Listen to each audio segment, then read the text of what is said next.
step one of building business credit is creating your credentials. Now, if I want a lender to look at me like I'm a major corporation rather than a mom and pop shop, I've got to have green check marks on all my stats, basically. A lot of these are things that a business is going to look at when they identify your business. There's a few more, obviously, and a little bit more detail that goes into each one. Well, not each one, but like a DUNS number, you have to have a certain amount of employees at least. And but the rest of them, if you don't have, you know, specific items in this, when you do go get a loan, like I said, you're going to look like a mom and pop shop that's not very structured, doesn't have everything in order, and the bank's going to see that. So a lot of the criteria you want to line up is basically what the bank's going to look at when they're lending with you.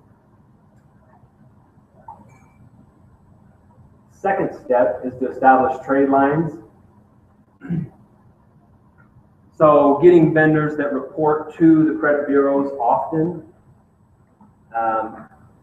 Like I said, you want open-ended accounts. So if I go get open-ended account from like Uline, and I'm ordering all my paper towels and paper and whatever else they sell from Uline with that net 30 account, and then I pay them back before the account is due, you know, within 30 days, they're going to report that to the credit bureau.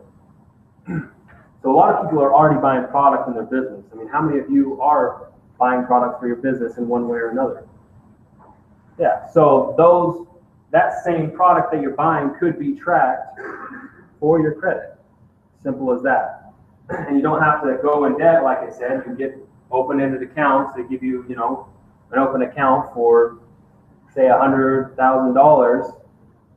You buy 50, well, has to be more than $50 each transaction, but you buy $75 worth of product and then pay that amount by the end of the month, and that just got reported to the credit bureau. So it's even, I'd say it's simpler than building personal credit, because personal credit, you have to go and get yourself in debt. You have to go and get yourself an interest rate on your loan, unless you're lucky, but typically you do, especially if you just started out. You have to get that interest rate pretty high because you're high risk. Nobody wants a loan to you because they don't know what's going to happen in the future.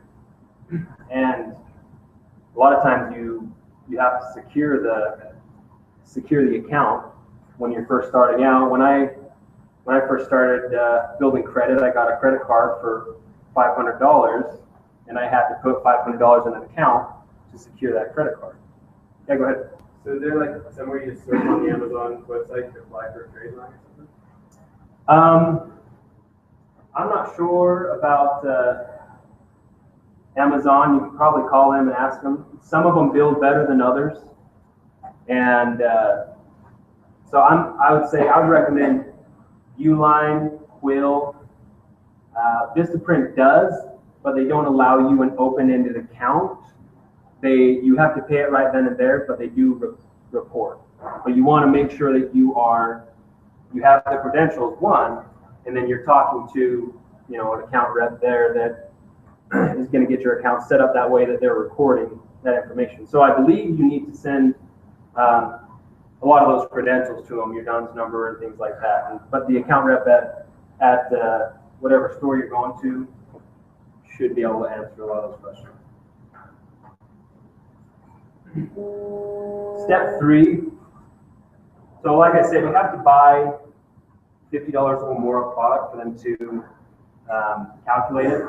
But this is just an example. Say I've got four trade lines from 4 different companies, and I'm buying product $50 or more each month, and those accounts are getting tracked. That's building my credit.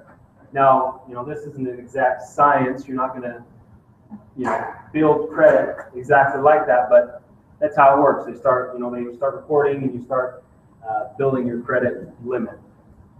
But you don't necessarily have to be, you know, buying $75 this month, $1,000 next month, $10,000 the month after that.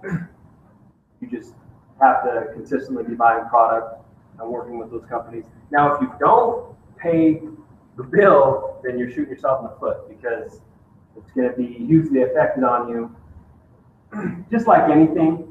But you want to stay consistent if you're going to build it good. You don't want to put any red marks on your business profile.